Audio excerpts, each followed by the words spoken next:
kasih untuk rekan-rekan guru yang sudah hadir di acara diseminasi budaya positif.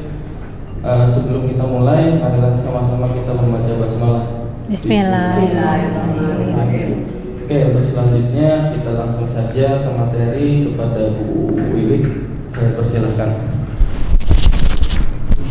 Salam. Baik, terima kasih Pak Apip atas waktu yang telah diberikan. Bismillahirrahmanirrahim. Assalamualaikum warahmatullahi wabarakatuh.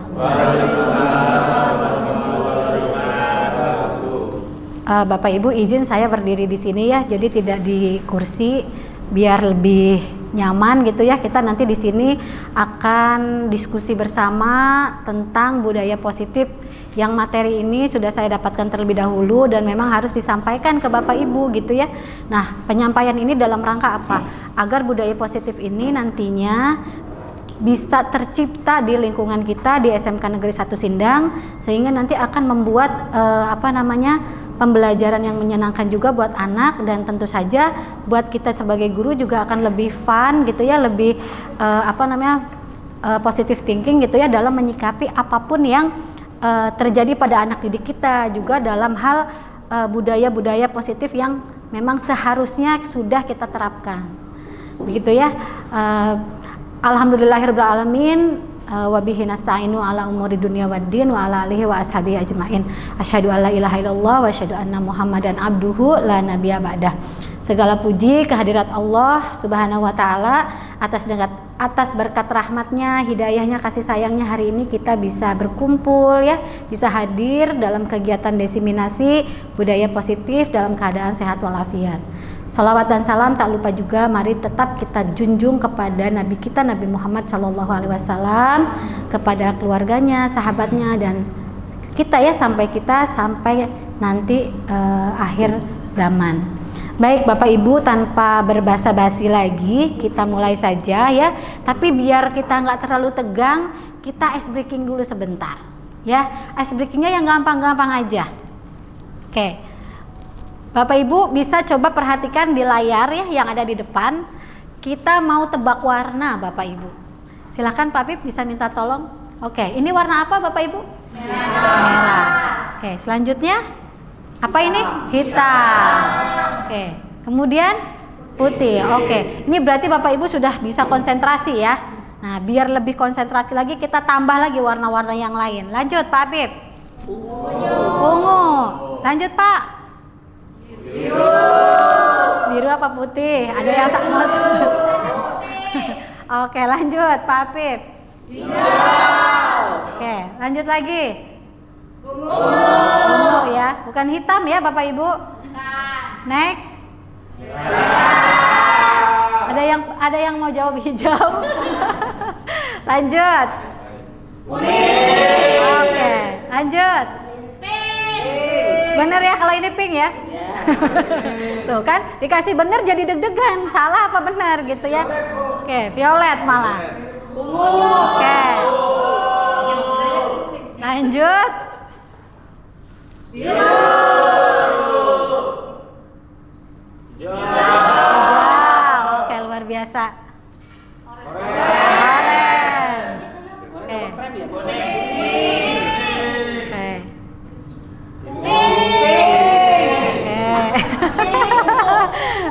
Ya, pink apa oren? Pink ya, oke. Oke, baik. Abu-abu. Tepuk tangan Bapak Ibu untuk kita semua. Ya, dari ice breaking tadi berarti Bapak Ibu semuanya sudah fokus, sudah konsen. Mungkin gara-gara kacang hari ini yang kita makan ya. Baik, kita lanjut ya Bapak Ibu. Mungkin teman-teman di sini juga sudah pernah mendengar istilah budaya positif. Ada yang mungkin bisa mau cerita apa itu budaya positif? Apa yo? Segala sesuatu itu dikesimpulkan dengan positif, tidak negatif umpamanya. Contoh boleh. Ada orang yang negur, maksudnya niatnya kan baik ya negur, Iya. tapi orang tuh ada yang kadang-kadang sakit hati gitu loh. Iya, ngomong kedik. Nah, itu loh Bu. Contohnya Oke. salah satunya di Iya. pergaulan kita lah. Iya, intinya positif thinking ya Bapak Ibu, mungkin itu maksudnya Bu Ades. Baik, luar biasa, tepuk tangan Bapak Ibu. Next, Pak Afif. Ya, jadi dari budaya positif ini sebetulnya banyak poin. Ini salah berapa nih? Salah 8-nya itu adalah yang pertama tentang perubahan paradigma belajar. Ini berhubungan dengan bagaimana kita cara mengajar di kelas. Kemudian disiplin positif ini juga berhubungan dengan bagaimana pendisiplinan kita kepada siswa secara positif, Bapak Ibu. Ya. Kemudian juga nilai kebajikan. Nilai kebajikan ini adalah prinsip-prinsip kebaikan yang kita tanamkan ke anak didik kita gitu ya, dan itu kita sepakati bersama gitu ya. Kemudian yang keempat yaitu kebutuhan dasar manusia. Mungkin kalau Pak Heru pernah mendengar istilah ini dari kebutuhan dasar manusianya Maslow ya. Ini kurang lebih mirip-mirip Pak Heru. Kemudian motivasi perilaku manusia. Ini ada motivasi intrinsik dan motivasi ekstrinsik. Motivasi dari dalam dan dari luar. Kemudian posisi kontrol guru nih, ini yang kayaknya bakal jadi perdebatan hebat kita hari ini, karena ini bisa jadi ini menjadi titik balik bagi diri kita untuk introspeksi selama ini kita ke anak itu dalam posisi kontrol seperti apa. Ya, kemudian ada keyakinan kelas. Ini keyakinan kelas ini biasanya dibuat di kelas atau di sekolah dengan bersama-sama siswa membuat sebuah kesepakatan yang kesepakatan itu menjadi aturan bersama yang disepakati gitu. Nah, nanti kita bicara lebih jelas lagi ya bagaimana. Kemudian yang terakhir yaitu tentang segitiga restitusi. Segitiga restitusi ini adalah cara bagaimana kita menghadapi permasalahan siswa dengan menggunakan segitiga ini. Jadi ketika kita ada siswa yang bermasalah, dan ini bukan cuma guru BK ya Bapak Ibu, semua guru itu berhak untuk melakukan segitiga restitusi. Kelak dengan segitiga restitusi ini siswa akan lebih nyaman nanti, bukan cuma dengan guru BK tapi dengan semua guru ya. Oke, ke yang pertama yaitu tentang perubahan paradigma belajar. Di sini kita ingat-ingat lagi tentang asesmen Bapak Ibu. Di awal pembelajaran, di awal tahun pembelajaran, setiap guru mata pelajaran itu wajib melakukan asesmen diagnostik.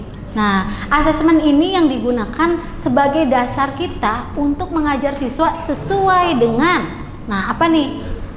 Berdiferensiasi. Berdiferensiasi kan artinya ada perbedaan. Tidak semua siswa ketika kita mengajar dengan cara tertentu akan menyerap hal yang sama gitu. Bisa saja berbeda Bapak Ibu, ya.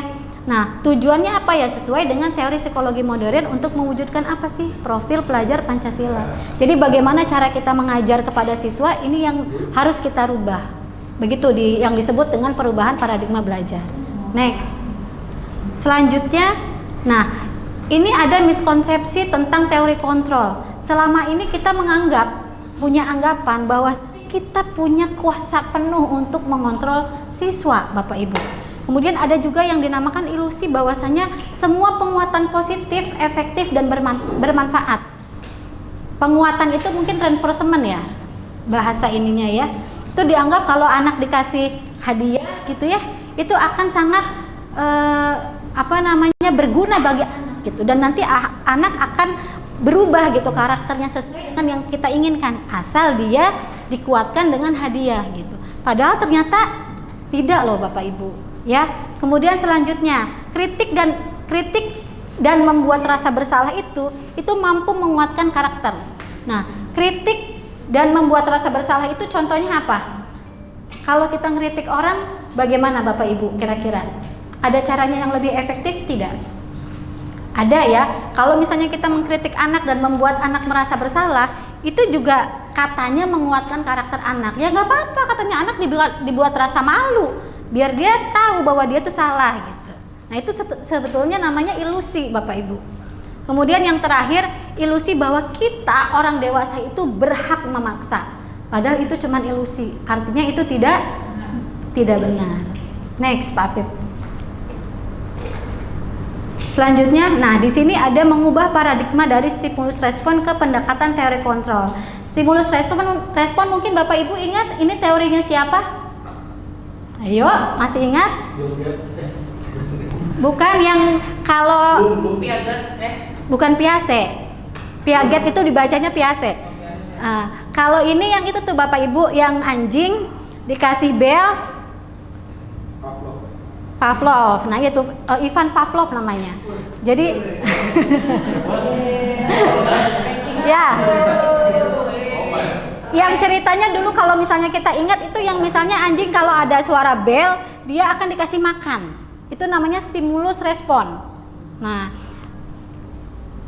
yang pertama realitas kebutuhan kita sama.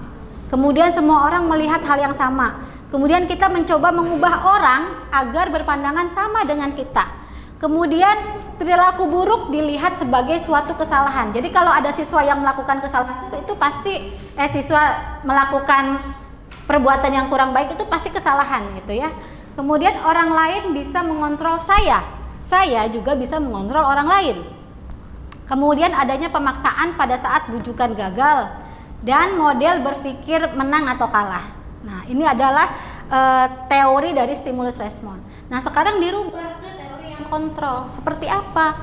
Realitas kebutuhan tiap orang itu atau tiap siswa itu bisa saja, bukan bisa saja ya, memang semuanya pasti berbeda. Jangankan itu siswa, kita aja sebagai Bapak Ibu guru di ruang guru sama nggak kebutuhannya? Ya, ada Bu Ice yang pagi-pagi kita mah sarapan dulu katanya gitu. Ada yang enggak, saya mah sarapannya nanti jam 10 misalnya. Itu kan jelas ya, kebutuhan sarapan tiap orang juga berbeda. Kemudian setiap orang memiliki gambaran yang berbeda. Kita berusaha memahami pandangan orang lain tentang dunia. Semua perilaku memiliki tujuan. Hanya Anda yang bisa mengontrol diri Anda, atau hanya diri kita sendiri yang bisa mengontrol diri kita. Kemudian Anda tidak bisa mengontrol orang lain. Ya, kolaborasi dan konsensus menciptakan pilihan-pilihan baru serta ada model berpikir win-win solution. Itu teori kontrol. Next. Selanjutnya ini yang dinamakan apa sih disiplin positif? Ya, disiplin ini berasal dari kata disiplina yang artinya belajar. Disiplin juga mengacu pada disiplin diri yang memiliki tanggung jawab terhadap apa yang dilakukannya berdasarkan nilai-nilai yang diyakini. Jadi ketika anak melakukan sebuah kedisiplinan itu bukan karena dia patuh atau takut pada hukuman, tapi karena dia sadar bahwa apa yang saya lakukan ini berdasarkan nilai-nilai keyakinan yang saya yakini. Artinya ini seakan-akan kita menyadarkan anak bahwasanya disiplin positif ini sebetulnya bukan untuk dirinya guru gitu ya, tapi untuk dia sendiri gitu. Ya, kemudian yang kedua, disiplin positif juga merupakan salah satu cara penerapan disiplin yang bertujuan untuk menumbuhkan kesadaran serta memberdayakan peserta didik tanpa imbalan atau penghargaan, reward ya. Kemudian juga tanpa ancaman atau hukuman. Gimana sih caranya gitu ya? Kok bisa anak menyadari kesalahan gitu, anak berubah gitu melakukan satu hal yang tidak baik gitu menjadi hal yang baik, tapi nggak perlu pakai reward, nggak perlu pakai punishment, nggak perlu diumbangi gitu ya, nggak perlu dimarahin. Itu bagaimana caranya? Nah, namanya ini caranya dengan disiplin positif. Nah, sebagai pendidik tujuan kita adalah menciptakan peserta didik yang memiliki disiplin diri sehingga mereka berperilaku mengacu kepada apa? Nilai-nilai kebajikan atau prinsip-prinsip universal dan memiliki motivasi intrinsik dalam perubahan perilaku ke arah yang lebih baik. Jadi kalau anak berubah itu bukan karena takut sama Bu Ice bakal disuruh pulang lagi kalau misalnya atributnya tidak lengkap, tapi karena dia memang sadar dia salah dan dia harus apa gitu. Nah, itu caranya bagaimana kita mengajarkan kepada anak tentang disiplin positif. Selanjutnya, nah, nilai kebajikan. Nilai kebajikan ini apa? Inilah nilai yang seharusnya sudah kita sepakati bersama Bapak Ibu. Sekarang nilai-nilai kebajikan apa yang sudah kita tanamkan ke anak-anak atau kita ajak anak-anak untuk mengerti bahwa ini adalah nilai kebajikan yang harus dipatuhi. Kalau kita belum melakukan itu, ini rasanya perlu kita lakukan, minimal melakukannya di dalam kelas berdasarkan kesepakatan kelas. Nah, ini adalah di sini disebutkan nilai kebajikan itu adalah nilai yang disepakati bersama terlepas dari suku, bangsa, agama, bahasa maupun latar belakang. Ya. Nah, ini ada contohnya ya. Contoh nilai kebajikan institusi atau organisasi. Dalam profil pelajar Pancasila itu ada berapa? beriman dan bertakwa pada Tuhan Yang Maha Esa, berakhlak mulia, berkebinekaan, global, gotong royong, mandiri, kreatif, dan bernalar kritis. Ini nilai kebajikan, nilai-nilai yang harus kita tanamkan kepada anak didik. Nah, dengan cara bagaimana? Dengan cara melakukan disiplin positif, dan ini harus disepakati oleh semua siswa, Bapak Ibu. Dan kita yang ngasih tahu gitu, ini loh, ada nilai kebajikan ini yang harus kita pahami bersama. Ketika anak-anak sudah paham tentang nilai kebajikan yang kita sepakati bersama ini, nanti tercipta disiplin positif gitu. Jadi dirubah gitu ya paradigmanya. Kemudian yang kedua ini dari IBO, Primary Years Program. Itu nilai kebajikannya yang pertama toleransi, rasa hormat, integritas, mandiri, menghargai, antusias, empati, keingintahuan, kreativitas, kerjasama, percaya diri, dan komitmen. Kemudian ada juga nilai kebajikan dari life skill, yaitu dapat dipercaya, lurus hati, pendengar yang aktif, tidak merendahkan orang lain, dan memberikan yang terbaik dari diri. Ya, ini contoh aja, contoh. Nah, mangga dari kita siapa yang mau mengajar, bukan siapa ya, nilai kebajikan mana yang akan kita terapkan di sekolah kita. Kalau misalnya profil pelajar Pancasila, ya ini juga harus disampaikan ke anak gitu. Dan disepakati bersama bahwa ini adalah nilai kebajikan yang harus kita sepakati bersama, sehingga semua aturan, semua apa dirujuknya ke sini gitu. Ya, kalau misalnya ada anak misalnya berakhlak mulia, berarti kan tingkah laku yang baik ya. Misalnya ada anak yang tidak bertingkah laku baik, diingatkan dalam nilai kebajikan yang kita pahami di sekolah, yaitu tentang profil pelajar Pancasila, ada poin yang pertama bertakwa pada Tuhan Yang Maha Esa dan berakhlak mulia. Menurut kamu, ketika kamu melakukan tindakan ini, kamu tahu ini salah? Iya. Berarti ini termasuk melanggar akhlak mulia tidak? Mikir kan anak? Enggak, Bu. Nah, kalau enggak berarti apa? Berarti perbuatan saya salah. Memang agak lama ya gitu, karena kita mengajak anak buat berpikir gitu. Jadi intinya menyadarkan anak gitu. Seperti itu. Mungkin kalau di psikologi itu kita atau di BK itu kita menyebutnya konseling realitas. Makanya kadang kalau kita ngajarin anak seperti itu, mungkin guru mata wis gaduh aja ning BK maning suwe gitu ya. Karena sebetulnya posisi kita itu dalam posisi sedang mengajak anak menyadari dirinya sedang melakukan kesalahan gitu. Dan ingat, ketika kamu melakukan kesalahan, kamu melanggar apa gitu. Itu yang mungkin memang agak butuh waktu yang lumayan lama, begitu ya. Next. Nah, ini ada kebutuhan dasar manusia. Bapak Ibu, kita ingat-ingat lagi ya, kebutuhan dasar manusia itu apa? Ya, kebutuhan dasar manusia ini merupakan segala sesuatu yang kita lakukan untuk mendapatkan yang apa yang kita inginkan. Nah, seluruh tindakan yang kita lakukan ini memiliki tujuan tertentu, Bapak Ibu. Dan semua usaha terbaik yang kita lakukan adalah dalam rangka agar kebutuhan dasar kita terpenuhi dengan baik. Gitu. Jadi kalau misalnya kita mau sarapan di sekolah, berarti kita dari rumah harus apa? Sangu bawa bekal atau beli sarapan. Ya kan gitu. Itu seperti itu. Kalau misalnya kita haus, karena kitanya haus, tindakan kitanya ngapain? Beli minum ke koperasi, pesen minum gitu. Nah, itu namanya kebutuhan dasar manusia. Selanjutnya, nah ini ya, ada 5 kebutuhan dasar Bapak Ibu. Yang pertama bertahan hidup. Seperti tadi yang saya sebutkan ya, makan minum itu termasuk pada makanan. Pakaian, tempat tinggal, keamanan, kesehatan, itu yang pertama. Kemudian yang kedua, kebutuhan dasarnya kasih sayang dan rasa diterima. Rasa diterima, diperdulikan, berbagi, kerjasama, menjadi bagian dalam kelompok. Misalnya gini ya, kalau saya ke ruang guru, saya emang bukan bagian ruang guru, jadi saya malu kalau mau ngambil makanan gitu. Nggak apa-apa gitu. Itu karena ada kebutuhan dasar yang belum terpenuhi gitu ya. Jadi ketika ada temennya yang lain nggak apa-apa, berarti apa? Oh, berarti saya diterima. Nah kan rasa diterimanya berarti ada gitu. Ya begitu ya. Kemudian yang ketiga yaitu penguasaan. Penguasaan ini apa? Diakui, didengar, harga diri, keinginan untuk dianggap, memimpin. Memimpin itu kebutuhan dasar Bapak Ibu ternyata, dan berprestasi. Ya. Selanjutnya kebebasan, mencoba hal baru, mampu mengendalikan arah dirinya, mandiri, memiliki pilihan. Nggak mau hari ini saya pengen pakai bajunya biru aja, atau saya besok pink aja. Gimana kalau kita nanti kebayanya yang kutu baru aja, atau yang apa? Nah itu salah satunya ya, kebebasan untuk memberikan pilihan gitu ya. Kemudian kesenangan, di sini bermain. Nanti kita jalan-jalannya ke ini ya, ke itu gitu. Suka dodong.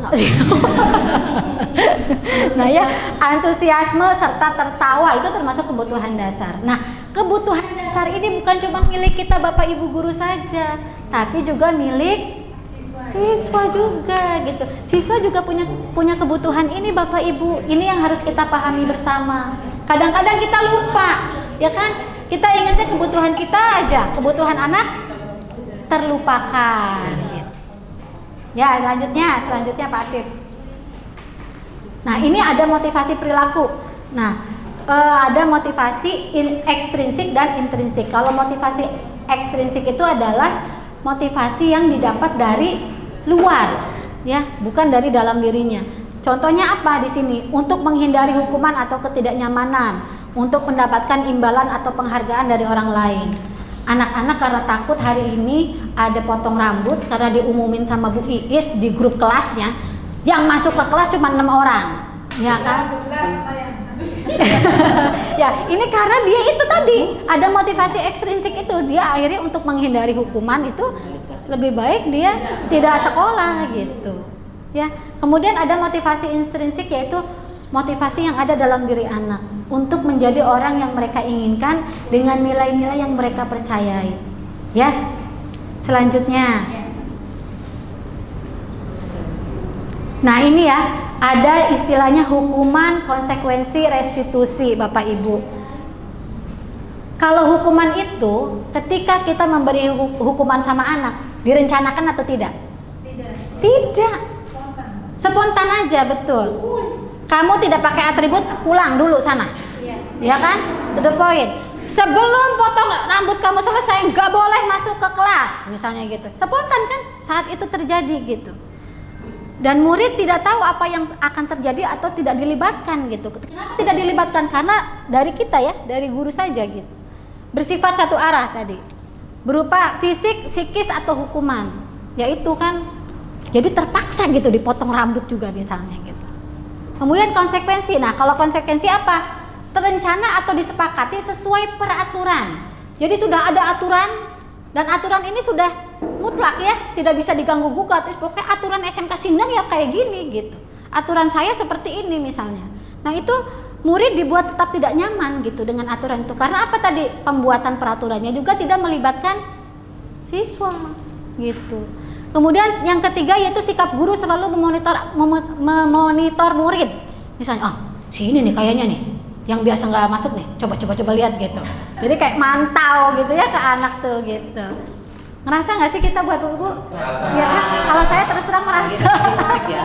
Ya kan gitu. Lipstick. Apalagi anak-anak berlipstik gitu ya, yang kayak gitu kadang ya apa mungkin sayanya terlalu kemenoran gitu ya. Ya gitu ya. Oke. Kemudian restitusi. Nah ini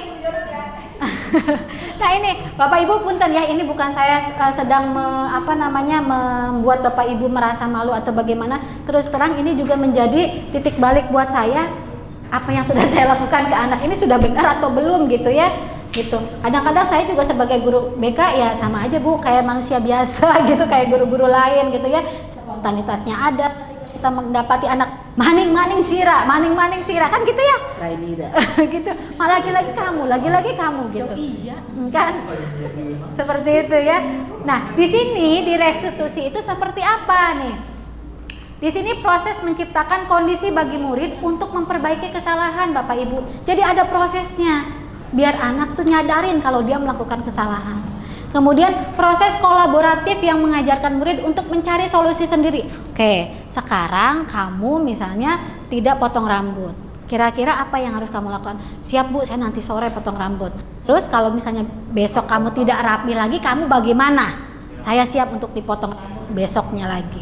Nah gitu, jadi ada omongan dari anaknya sendiri yang bahwa memang saya melakukan kesalahan dan dia akan memperbaiki Bapak Ibu. Dan ketika misalnya hari ini anak terselamatkan, misalnya dia tidak potong rambut dan berjanji akan potong rambut sendiri, besoknya ketahuan, kamu kan Ibu, ya udahlah saya ikhlas Bu gitu, karena saya tahu saya sudah berjanji gitu. Kira-kira kalau kayak gitu enakan yang mana Bu? Enakan itu. Cuman ya gitu, waktunya panjang ya. Iya. Ya, sedangkan kita kadang-kadang, ada juga mungkin ada yang keburu dirazia juga ya. Kalau anak terus mengelak ya itu disadarkannya begitu.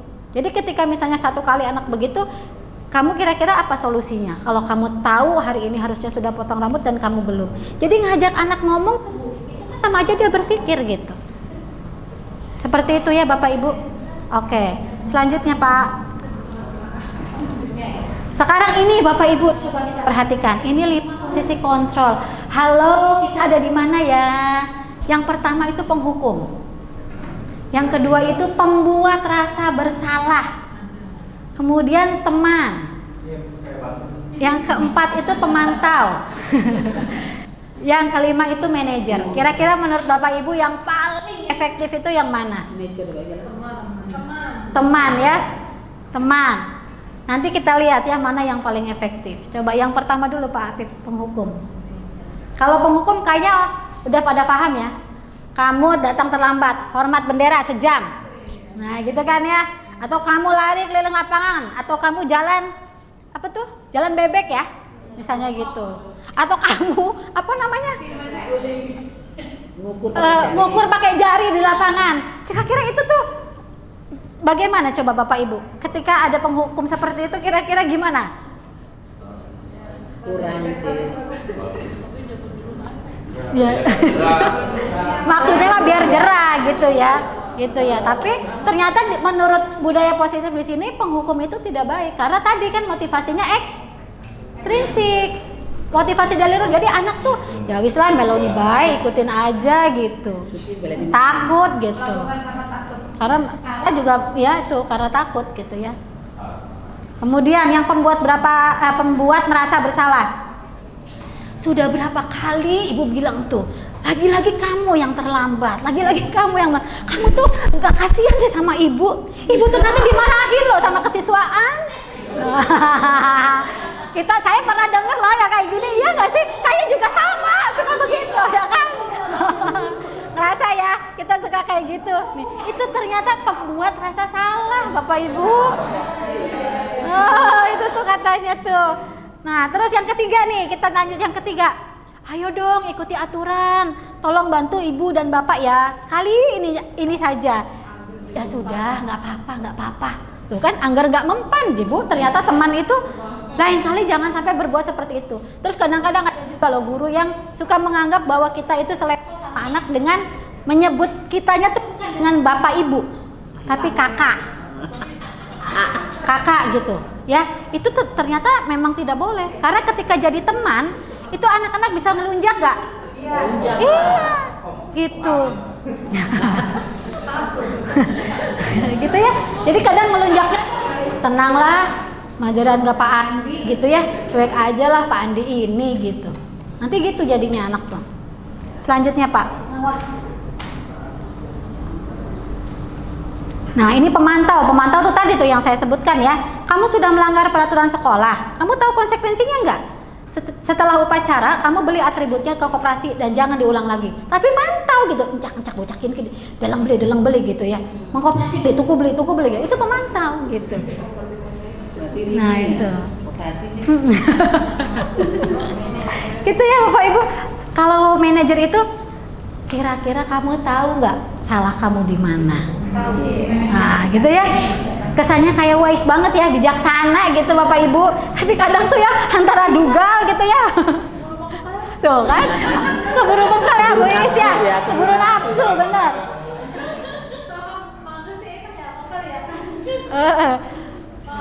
Kira-kira bagaimana cara kamu memperbaiki kesalahan kamu? Kan kamu tahu nih, kesiswaan pasti motong rambut kamu nih, atau gunting aja biar kamu itu gimana? Nah itu kita ngajak anak buat berpikir bahwa dia menyadari kesalahannya dan dia tahu harus apa gitu. Ya, itu Bapak 5 posisi kontrol. Selanjutnya, nah ini ya contoh. Sekarang kita coba yang nomor 1, kira-kira ada di posisi kontrol apakah aku kalau kita ngomong ke anak seperti ini?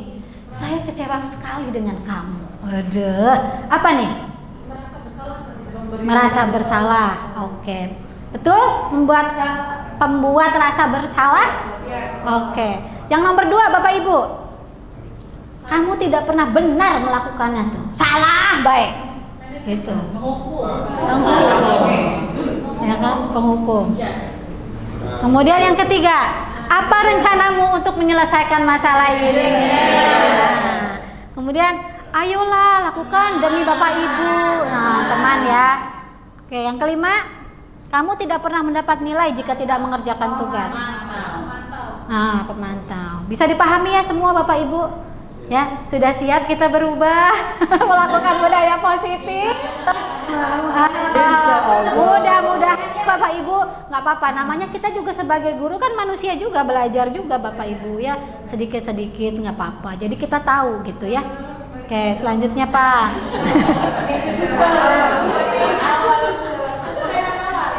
Nah ini ya keyakinan kelas ini. Silakan Pak Novel bergabung. Keyakinan kelas ini yang harusnya dilakukan di awal tahun ajaran Bapak Ibu. Apa keyakinan kelas itu?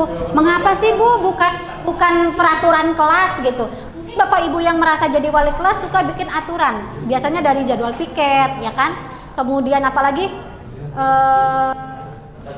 jadwal pelajaran sama ini Bapak Ibu yang struktur organisasi di kelas, ya KM, sekretaris. Nah, mungkin nanti bisa ditambahkan dengan ini, namanya keyakinan kelas, gitu.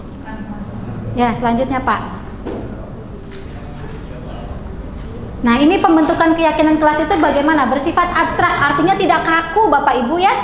Jadi memang kita mengajak anak buat bercurah pendapat. Kemudian berupa pernyataan universal, artinya secara umum. Iya sama, keyakinan kelas itu sama dengan kesepakatan kelas. Jadi cuman kalimatnya mungkin harus dirubah gitu ya, bukan kalimat negatif gitu kan, harus pernyataan yang bersifat universal gitu ya. Kemudian jangan banyak-banyak Bapak Ibu, misalnya kayak contoh siswa harus tidak boleh tidur di kelas, tidak boleh ngomong ketika guru mengajar misalnya, tidak boleh berjalan atau berlari-lari di dalam kelas. Itu kan bisa saja jadi satu gitu loh kalimatnya. Harus mendengarkan guru saat pembelajaran dilaksanakan. Semua siswa wajib mendengarkan guru saat pembelajaran berlangsung. Berarti kalau kita ngedengerin guru ngomong di kelas, berarti kan pasti nggak boleh ngomong, nggak boleh tidur, nggak boleh jalan lari gitu kan dan sebagainya. Jadi sifatnya lebih umum gitu, universal. Kemudian disesuaikan juga dengan kondisi kelas dan sekolah kita sehingga mudah untuk diterapkannya dan mudah diingat juga untuk anak gitu ya. Kemudian semua warga sekolah atau warga kelas dilibatkan Bapak Ibu dalam membuat keyakinan kelas ini. Coba sekarang semuanya dikasih kertas satu-satu atau ngacung misalnya. Kita mau bikin keyakinan kelas apa nih gitu, gurunya nulis gitu. Atau ada satu siswa yang disuruh ke depan untuk menulis. Jadi semua anak dalam kelas itu ikut terlibat. Ya, next Pak.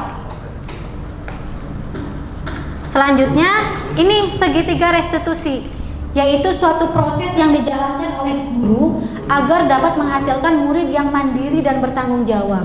Prosesnya seperti apa? Ya tadi, ketika kita menjadi posisi kontrol, guru sebagai manajer, kita melakukan ini Bapak Ibu. Nah, yang pertama itu adalah menstabilkan identitas. Kemudian yang kedua itu validasi tindakan yang salah. Dan yang ketiga itu adalah menanyakan keyakinan. Dijelaskan nggak Pak? Coba di slide selanjutnya. Nah ini ada ya.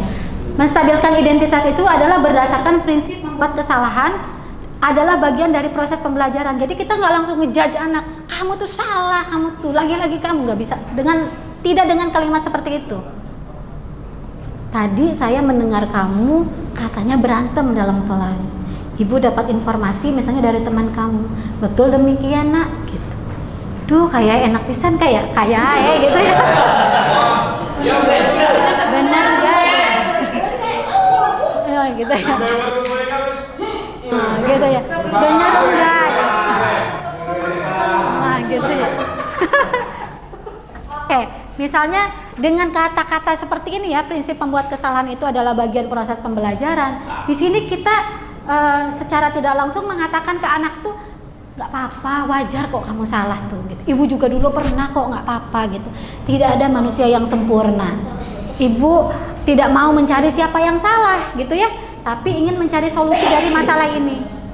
Ya, gitu. Itu menstabilkan identitas. Itu berarti starting awal gitu ya, ketika kita menghadapi anak yang bermasalah. Next, Pak. Kemudian yang kedua adalah validasi tindakan yang salah. Berdasarkan prinsip setiap perilaku berupaya memenuhi suatu kebutuhan tertentu. Jadi ketika anak berbuat salah, itu pasti ada tujuannya. Jangan itu berbuat salah, berbuat benar juga pasti ada tujuan kan Bapak Ibu? Nah, kamu pasti punya alasan kenapa kamu bisa berantem Vando sama teman kamu gitu ya. Nanti pasti cerita, iya Pak, iya Bu, saya kesal soalnya si X si B itu gini. Nah, cerita tuh gitu. Ya kita datar aja mendengarkan versinya Vando gitu ya, versinya si anak bermasalah kita dengarkan dulu. Terus kamu patut bangga karena telah melindungi sesuatu yang penting bagi kamu ya. Kamu pasti ngerasa harga diri kamu dihancurkan sama teman kamu ya, disepelekan sama teman. Karena tadi kan ingat 5 kebutuhan dasar ya. Pasti dia sedang melindungi itu kan gitu, anak-anak nih gitu ya, ketika dia bermasalah. Kamu melakukannya karena mempertahankan sesuatu yang penting bagi kamu gitu. Selanjutnya Pak, nah ini yang paling terakhir. Nah yang paling terakhir itu menanyakan keyakinan.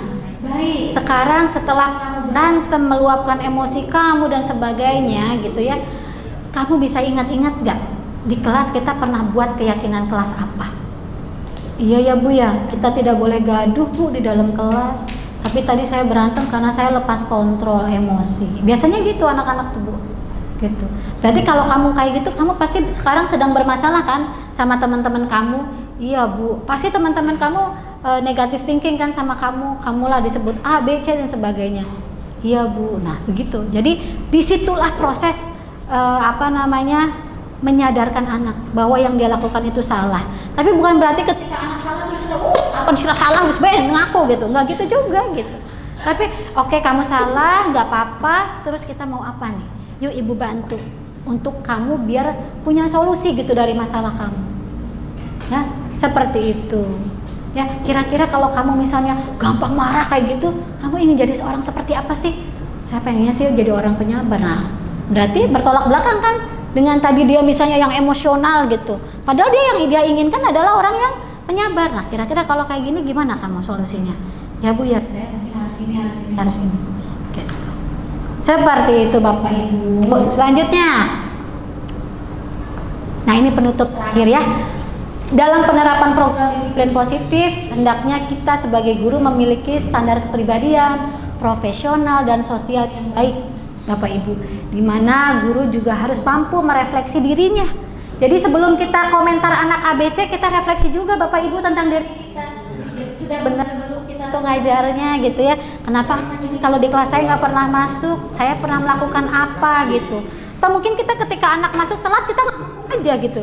Jadi anaknya kalau ibu itu masuk, dia kalau telat dikit aja pasti dihukum. Jadi mending orang usah majing sekalian. Ada loh yang kayak gitu Bapak Ibu, ya, gitu. Setelah kita tahu tentang diri kita, merefleksikan diri kita, gitu ya, dan kita berada di posisi kontrol seperti apa, gitu. Nah itu akan membuat diri kita menjadi orang yang guru yang lebih menyenangkan mungkin buat anak, gitu. Karena kita tahu, oh mungkin posisi kontrol yang ini nih nggak pas buat anak ini. Jadi kita harus seperti apa, gitu, ya. Baik Bapak Ibu, memang dari 5 posisi kontrol itu menjadi among. Among itu seperti manajer ya Bapak Ibu. Itu menuntun murid menjadi insan yang mandiri, insan yang merdeka, dan tentu saja insan yang bertanggung jawab. Ini berdasarkan standar pendidikan standar nasional pendidikan kita ya Bapak Ibu. Baik, itu saja yang mungkin bisa saya sampaikan. Selanjutnya kita tanya jawab ya Bapak Ibu. Kita bedah bersama-sama atau mungkin kita mau refleksi juga bareng-bareng boleh gitu ya. Saya tutup dulu materi kita kali ini. Billahi taufik wal hidayah. Wassalamualaikum warahmatullahi wabarakatuh. Tanya jawab. Langsung tanya jawab apa gimana? Boleh, siapa? Mau dipandu Pak Habib? Oke, siapa sekarang? Boleh, Bu Sinta. Ibu saya. Assalamualaikum warahmatullahi wabarakatuh. Waalaikumsalam warahmatullahi wabarakatuh. Ini ya masukannya bagus sekali Ibu Wiwi apa yang diutarakan tentang berbagi praktik baik. Ya, kalau ini kan secara teori ya kawan-kawan betul ya. Nah masalahnya kan kalau ketemu di lapangan kan jauh panggang daripada api gitu ya.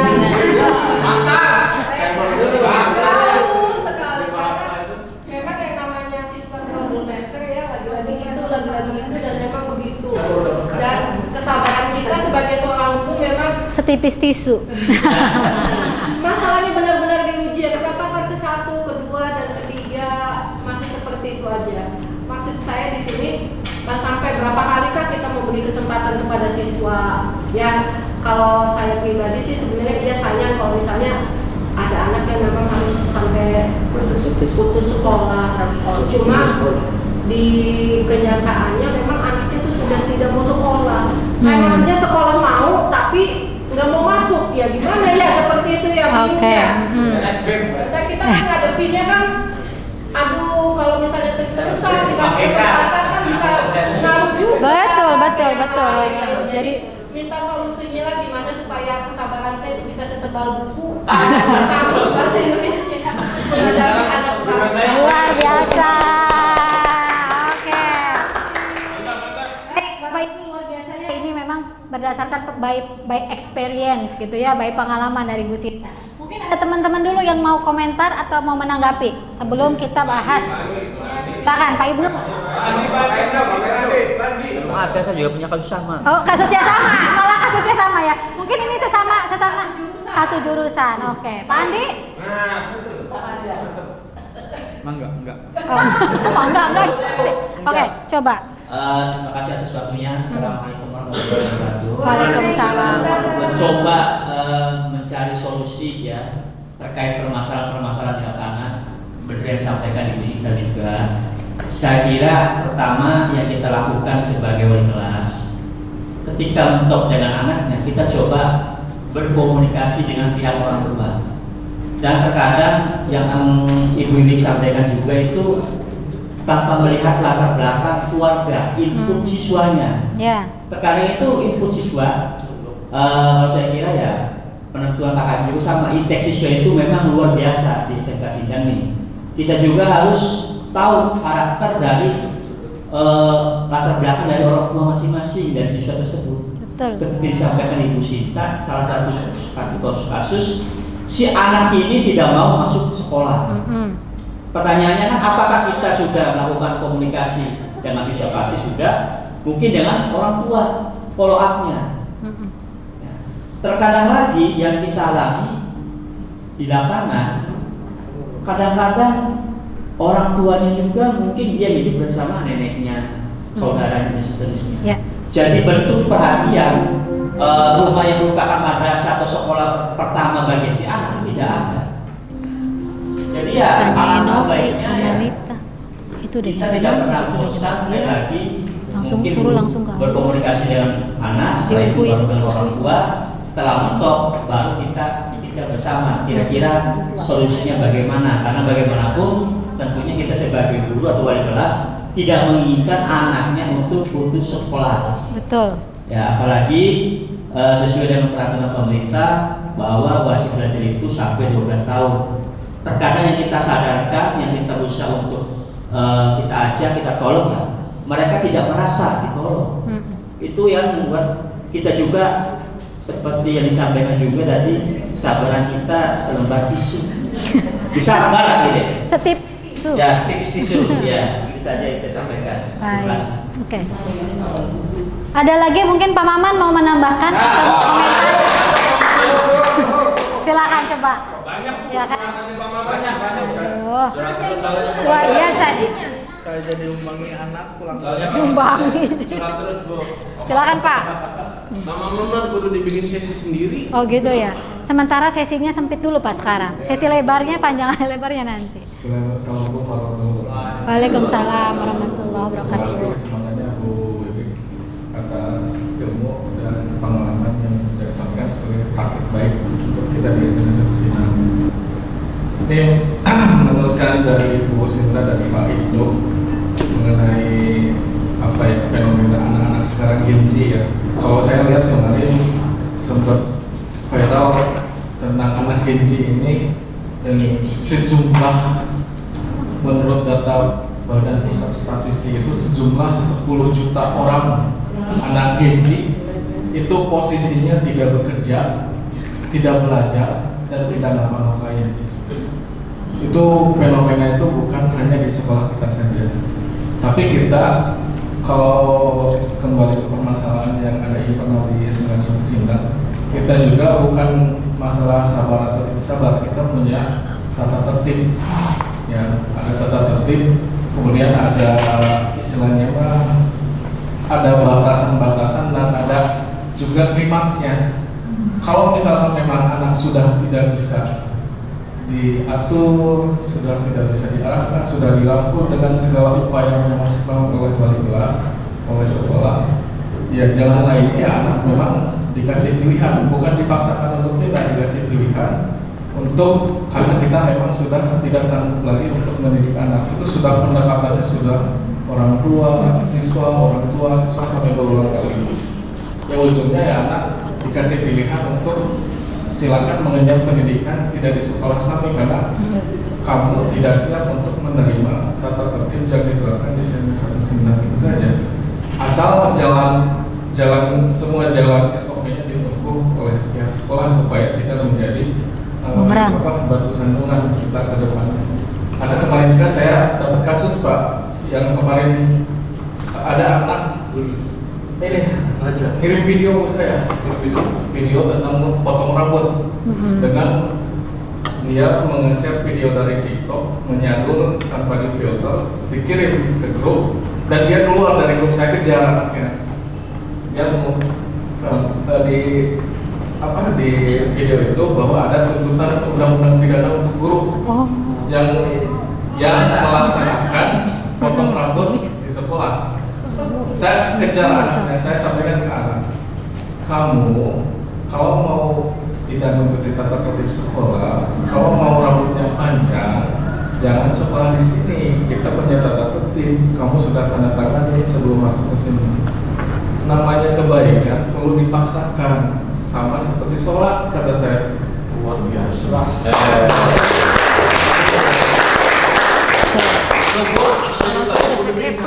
Satu sesi. Lanjut Pak, luar biasa ya Bapak Ibu. Sesuatu yang baik itu harus dipaksakan. Kalau tidak dipaksakan, otomatis eksesnya ya nanti kamu terasa tidak sekarang, karena pendidikan itu investasi, tidak sekarang kita melaksanakan, sehari ini juga kita merasakan. Saya kejar anaknya itu sampai ya karena anaknya langsung keluar ya dari sidang itu langsung keluar. Sudah nge-share video itu dia posisinya langsung pindah sekolah. Tapi sudah saya sampaikan, kamu sekolah di mana? Kalau tidak siap dengan aturan tata tertib sekolah, kamu akan sama seperti ini, tidak akan itu aja. Kalau saya mah tidak takut dengan pidana, dengan kemarin cukur rambut juga tidak takut karena sudah hampir 1 bulan ini dengan Bu Dewi juga ya. Sekarang kan istilah si inisial.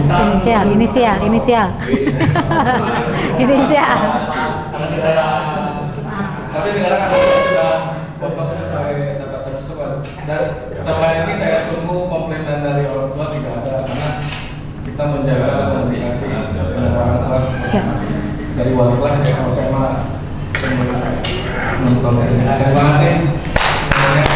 Luar biasa ya Bapak Ibu. Terbaik, Baik. Luar biasa ya. Mungkin saya jadi menyimpulkan aja nih Pak Maman ya.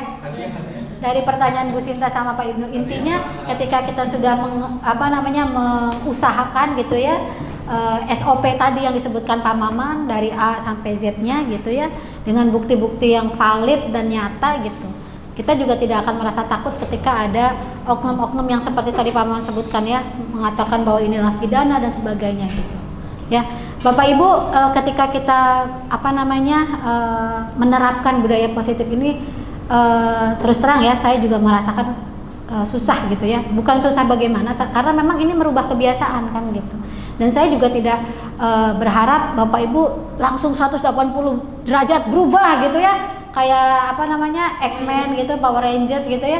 Memang kita minimal saat ini kita menyadari bahwasanya ketika kita menerapkan aturan ke anak gitu ya, berada di posisi mana kita gitu ya. Ketika kita di posisi penghukum itu kita tahu efeknya seperti apa. Ketika kita di posisi pemantau juga seperti apa. Posisi teman seperti apa. Nah, ketika kita menjadi posisi manajer gitu ya, memang mungkin kita akan terlihat lebih lamban gitu ya menghadapi anak. Tapi kan kita bukan lagi balapan dengan siapapun. Pembelajaran itu long life Bapak Ibu, selama anak berada di sini gitu. Jadi kalau misalnya hari ini anak begini, kita coba lagi besok lagi, dan memang harus continue dan harus ada istilahnya tekad dari kitanya sendiri untuk mau membantu anak berubah gitu. Caranya ya tadi dengan penerapan teori kontrol yang paling efektif yang mana, dan juga melakukan tadi segitiga restitusi. Nah, kalau masalah tadi anak tidak mentaati aturan, sekarang kalau kita runtut, pinjam sebentar. sekarang kalau kita runtut, ketika ada peraturan di sekolah itu aturan bersifat seperti apa Bapak Ibu? Bukan berdasarkan kesepakatan dengan anak kan, tapi kita membuat peraturan seperti ini gitu. Nah, ini bisa jadi introspeksi, apakah gara-gara itukah gitu, sehingga anak tidak menyadari bahwa ini adalah aturan yang disepakati bersama gitu. Apalagi kalau saat PPDB kan yang dipikirin apa? Yang penting diterima, tanda tangan aja apapun gitu. Kadang tidak dibaca juga gitu. Nah, ini yang mungkin harus juga kita ingatkan gitu ya. Ingat, PPDB kalian tanda tangan apa gitu. Atau bila perlu sebagai wali kelas fotokopi atau bikin pajangan gitu di dalam kelas. Nah, ini loh yang kamu tanda tangani dulu di awal PPDB gitu. Nah, itu ketika anak sudah mengetahui ada aturan seperti itu, ada prinsip kebajikan yang ditempelkan di situ gitu ya, dan disepakati bersama gitu. Penerapan yang kesininya insya Allah mudah gitu. Ya, kadang kita kan sekarang dalam posisi kontrolnya manajer gitu. Kita juga melakukan segitiga restitusi, tapi kita kadang-kadang juga dituntut sama pihak-pihak sekolah yang lain gitu, warga sekolahnya tidak mendukung misalnya gitu ya, mohon maaf gitu, akhirnya kadang kita juga terkesan bertentangan gitu, atau terkesannya lambat Bu Sophie misalnya kalau menangani anak, padahal Bu Sophie sedang menerapkan ini misalnya di kelasnya gitu. Nah, ini yang mungkin juga telinga kita harus agak tebal sedikit gitu ya. Terus kita juga melakukan SOP yang tadi disebutkan Pak Maman dengan baik gitu. Ketika kita sudah berupaya semaksimal mungkin dan pada akhirnya anak harus mengundurkan diri dan pindah sekolah, kita istilahnya tidak merasa bersalah gitu Bapak Ibu dengan apa yang sudah kita lakukan. Saya sudah maksimal melakukan ini ke anak. Tapi memang mungkin anak ini tidak cocok lingkungannya di sini gitu. Mungkin seperti itu. Ya, bisa dipahami ya Bu Sinta, Pak Ibnu? Bisa. Mangga. Oke. Baik, Bapak Ibu, ada lagi mungkin terakhir ya, satu kali pertanyaan lagi. Ada yang mau bertanya atau mau berkomentar atau mau apapun lah, boleh, silakan Bapak Ibu. Bu Ice, silakan Bu Ice. Terima kasih atas kesempatannya. Paparan yang tadi diberikan Bu Iwik itu sangat bagus sekali ya, karena memang saya menerapkan dan saya berpengalaman sendiri, bukan ke siswa tapi lebih ke anak saya sendiri. Karena memang saya dari masa transisi ABG ke remaja ya Bu ya. Iya betul, remaja. ABG itu saya mengalami anak saya luar biasa. Dari kebiasaannya atau tingkah lakunya, kesehariannya sampai dengan sekarang yang sudah remaja. Ternyata saya mengalami sendiri, anak zaman sekarang itu tidak bisa dengan Menghukum. dengan menghukum atau menjudge atau marah-marah dengan hebatnya ke anak.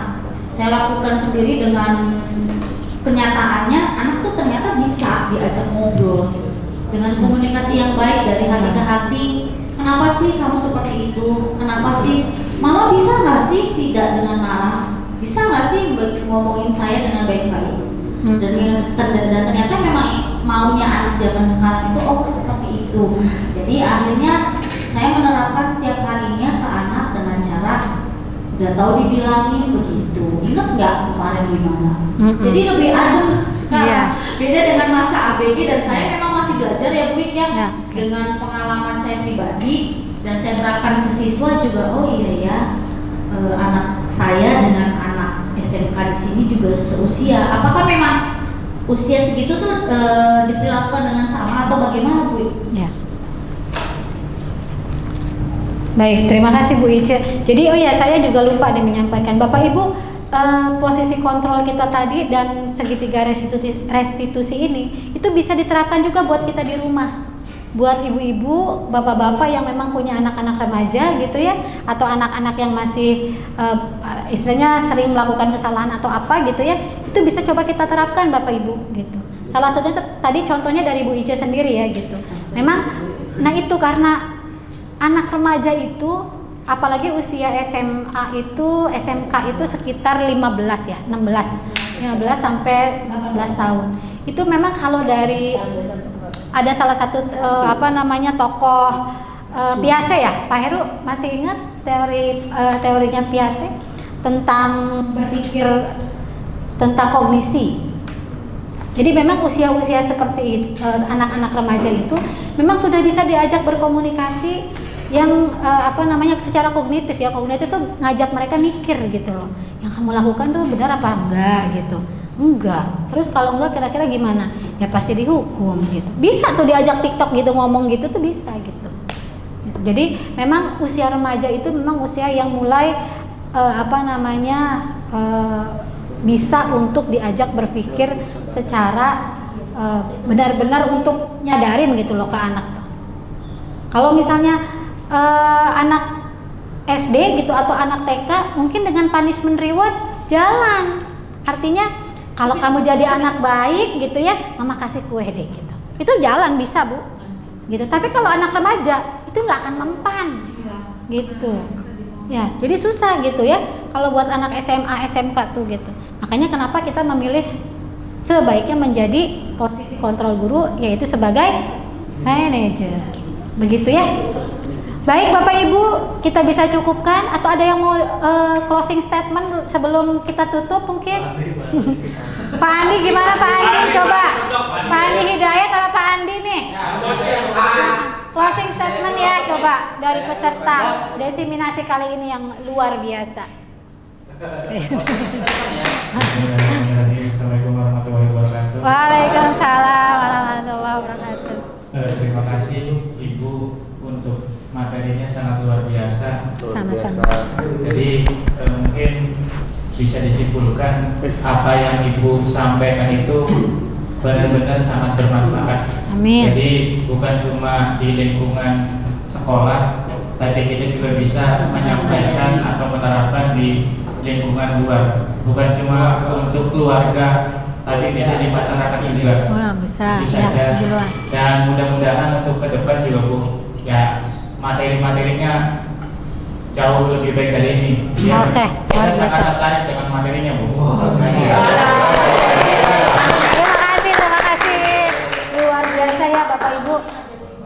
Hari ini luar biasa sekali. Mudah-mudahan Bapak Ibu sekali lagi di sini saya bukan dalam rangka menyindir atau apapun ya Bapak Ibu atau mengkoreksi Bapak Ibu semua, tidak ada. Tapi di sini saya ingin menyampaikan bahwa ini loh Bapak Ibu yang beberapa minggu atau bulan sebelumnya yang sudah saya pelajari dan ingin saya sampaikan ke teman-teman karena saya pikir ini adalah ilmu yang baik gitu ya, ilmu yang bermanfaat kan. Salam. Kalau kata Bu Sofi mah ilmu tanpa amal itu bagaikan pohon tak berbuah ya gitu. Jadi saya hari ini pengen berbuah Bapak Ibu ya, biar ilmunya bermanfaat dan ini Ya, dan ini bisa menjadi refleksi buat kita semua. Baik, terima kasih atas perhatiannya. Kurang lebihnya saya juga mohon maaf.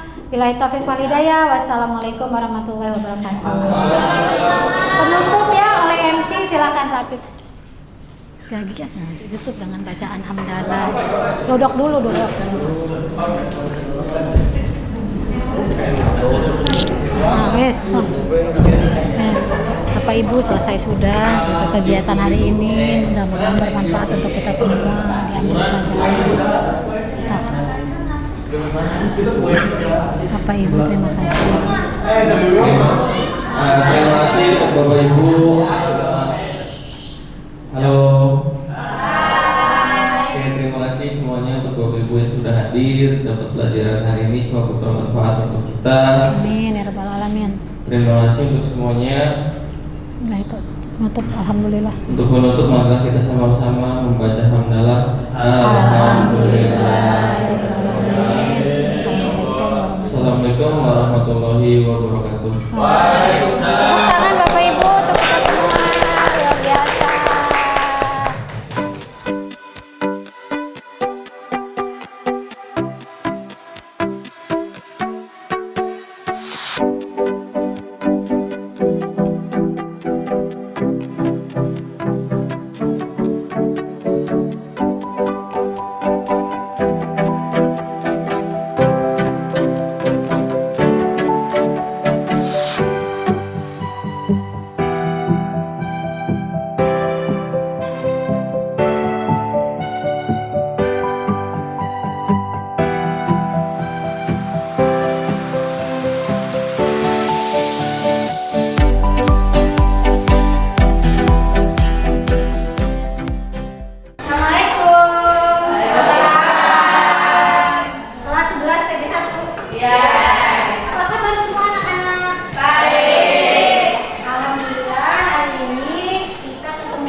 Jadi keyakinan kelas itu adalah sesuatu hal yang bisa diterapkan di kelas ini, mungkin lebih seperti keperaturan.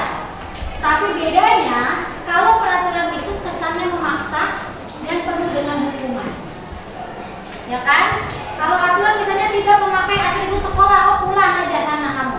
Pulang ke rumah, ambil atributnya, balik lagi ke sekolahan. Datang ke sekolah ternyata terlambat. Kalau terlambat harus apa misalnya? Apa dihukum apa? Buang sampah misalnya, atau kebersihan misalnya. Itu peraturan. Tapi kalau keyakinan kelas itu adalah aturan yang dibuat oleh kalian sendiri, yang nantinya aturan ini akan menjadi keyakinan kelas dan prinsipnya itu adalah berdasarkan prinsip kebajikan yang kita punya. Contoh misalnya kalau perempuan itu pantas nggak pakai baju yang kurang yang ketat gitu misalnya. Tidak ada. Atau di kelas pakai jaket aja gitu. Ya kan? Prinsip kebajikannya apa? Kalau perempuan itu harus pakai baju yang menutup aurat misalnya, ya kan? Kemudian tidak terlalu ketat misalnya. Nah ini diterapkan dalam kelas kalian, dibuat dalam sebuah keyakinan kelas, mungkin mirip seperti aturan. Tapi karena ini kesepakatan kalian sendiri, sehingga ini seakan-akan tidak seperti aturan, tapi kalian dengan ikhlas untuk mengerjakan atau mentaati keyakinan yang sudah kalian buat.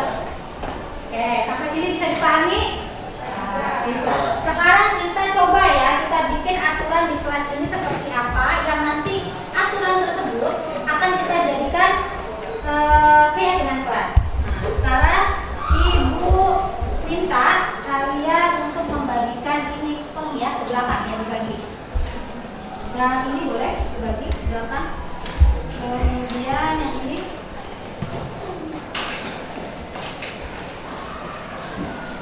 Ini juga boleh dibagi. Tolong ke belakang ya. Oke, sudah dapat semuanya? Sekarang Ibu minta kalian pegang pulpennya dan mulai menuliskan menurut kalian keyakinan kelas yang ada di kelas kita ini harusnya seperti apa. Oke, silakan.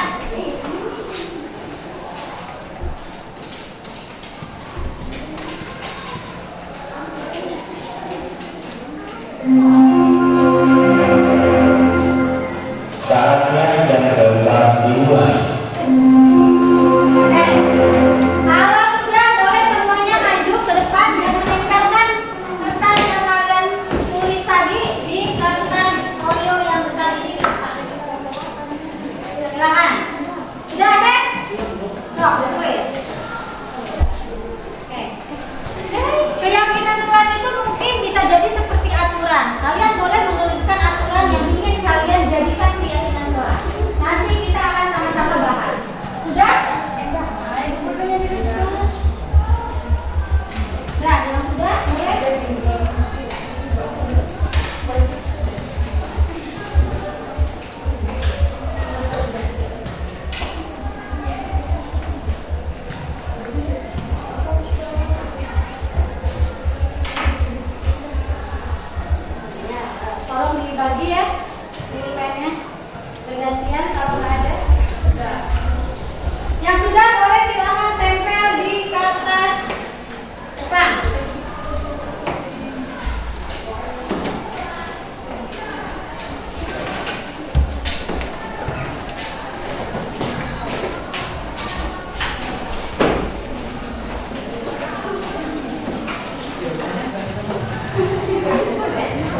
Tidak boleh tidak piket, negatif atau positif?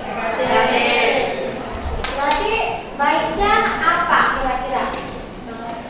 Seluruh siswa diwajibkan piket. Coba siapa yang mau menuliskan di dalam kertas lembar dulu? Kalau kertas, coba Ira tuliskan deh. Nanti kita sama-sama ya. Pembedahnya ya. Ya. Kemudian dilarang main HP waktu guru lagi jelasin materi pelajaran. Lalu barangkali ada yang sama. Kemudian dilarang main HP, dilarang berisik pada saat guru mau apa di saat guru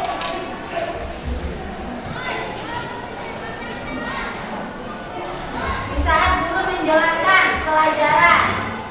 Berarti apa? Seluruh siswa wajib mendengarkan penjelasan, atau seluruh siswa harus mendengarkan guru atau penjelasan guru di dalam kelas. Kemudian dilarang membuat kegaduhan. Kemudian dilarang apa lagi? Berisik, gaduh, kurangi bercanda, berisik ya. Dilarang menghina atau meledek dengan sesama teman. Berarti tidak boleh apa ini? Bulian. Bully. Berarti apa kalimatnya kalau bully? Setuju nggak? Setuju nggak? Tidak boleh meledek atau mengejek temannya. Berarti apa kalimatnya? Pakai bahasa positif sih gimana? Saling menyayangi. Nah, betul. Berarti harus saling menyayangi dan menghargai teman di dalam kelas. Luar biasa. Tepuk tangan dulu dong. Kemudian di sini juga ada ternyata kalau sudah ada yang menuliskan harus menghargai sesama murid. Masuk ya ke yang tadi ya, keyakinan kelasnya. Kemudian tepat waktu dan aktif di kelas. Kira-kira apa kalau tepat waktu? Sudah termasuk ya, tepat waktu ini berarti kalimat positif ya. Berarti siswa harus apa? Siswa harus tepat waktu saat masuk kelas. Oke.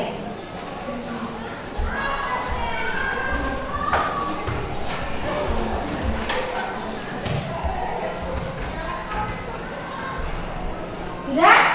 Sudah tulisin? Oke, selanjutnya jangan lupa piket. Dilarang tadi ya, tidak boleh tidak piket, melaksanakan tugas piket.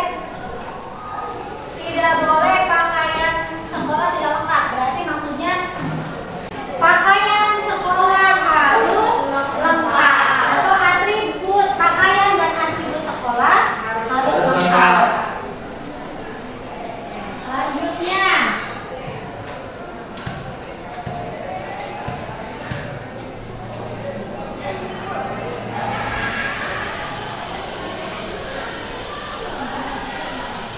bekerja sama menjaga kebersihan kelas.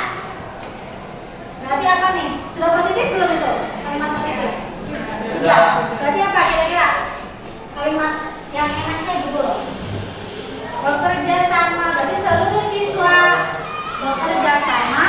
Ya, tulisin.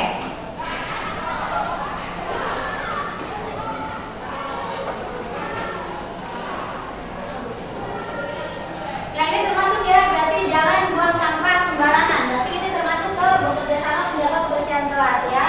Melaksanakan tugasnya tepat waktu juga sama.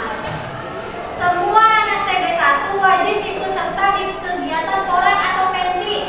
Saling suportif. Berarti apa? Masuk ke tadi nggak? Saling menyayangi dan menghargai. Masuk nggak? Enggak. Berarti kalau enggak apa kira-kira tambahannya? Saling mendukung atau saling memberikan motivasi. Boleh, silakan. Gimana kalimatnya coba Kris? Saling memberikan dukungan kepada. Oke. Terdengar ya? Saling memberikan dukungan kepada kepada sesama teman. Oke. Ada lagi? Kelas harus tetap bersih dan nyaman. Sama ya tadi kebersihan. Tidak boleh berisik ya teman-teman, ngomongnya pelan-pelan. Berarti apa nih? Masuk nggak ke yang tadi saling menyayangi dan mengasihi? Yang belum ajar apa sih Pak? Nah itu yang guru mengajar tuh harus. Nah itu berarti ya masuk ya ke situ ya. Karena tadi ya nggak boleh berisik tadi ya. Oke, buang sampah udah ya, tadi kebersihan bersama, tepat waktu juga sama, sudah. Oke semuanya sudah. Oh ada satu lagi nih. Terserah mau apa, yang penting kelas tenang, gak bermasalah dan berisik saat ada orang tidur. Berarti boleh tidur ya di kelas ini ya? Boleh. Tidak boleh. Boleh tidur ya di kelas ini ya? Kan? Kira-kira apa kalimatnya? Ya kalau tidur kan di rumah, ya kan? Berarti mau dimasukin nggak ke dalam keyakinan kelasnya? Kan sudah ya termasuk di tadi ya, di harus mendengarkan saat ada guru menjelaskan. Nanti kalau ada guru menjelaskan nggak boleh Tidur. ya. Oke, sampai sini cukup ya. Sekarang coba Ira sampaikan apa aja keyakinan kelasnya. Seluruh siswa diwajibkan piket. Ya. Seluruh siswa diwajibkan mendengarkan penjelasan guru. Oke. Harus saling menyayangi dan menghargai teman kelas. Siswa harus tepat waktu saat masuk kelas. Pakaian dan atribut sekolah harus lengkap. Seluruh siswa bekerja sama membersihkan kelas, saling memberikan dukungan kepada sesama teman. Oke. Ada berapa berarti? Oke. Cukup ini ada yang mau ditambahkan kira-kira? Atau misalnya Bu jangan itu terlalu banyak. Cukup? Oke. Karena ini keyakinan kelas dibuat oleh kalian, Ibu akan mentransfer catatan dari Ira untuk dibuatkan di sini ya. Nanti yang tulisan yang tadi Ira buat kita pegang di sini dan semua siswa wajib tanda tangan di sini. Kenapa tanda tangan? Karena ini adalah keyakinan yang dibuat oleh kalian sendiri. Jadi kalian mau nggak mau harus ikuti aturan yang kalian buat sendiri. Ya, bisa dipahami? Bisa. Sekarang Ibu tulis ya di sini. Ini kelasnya nggak pindah-pindah kan? Enggak. Enggak.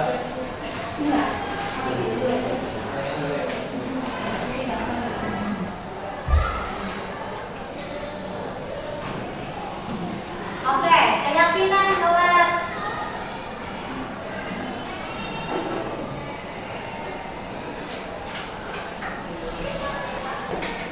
11 TB 1. Yang pertama ya.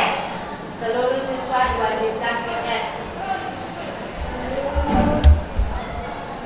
Siswa wajib Piket. piket. Seluruh siswa diwajibkan mendengarkan penjelasan guru.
Assalamualaikum warahmatullahi wabarakatuh.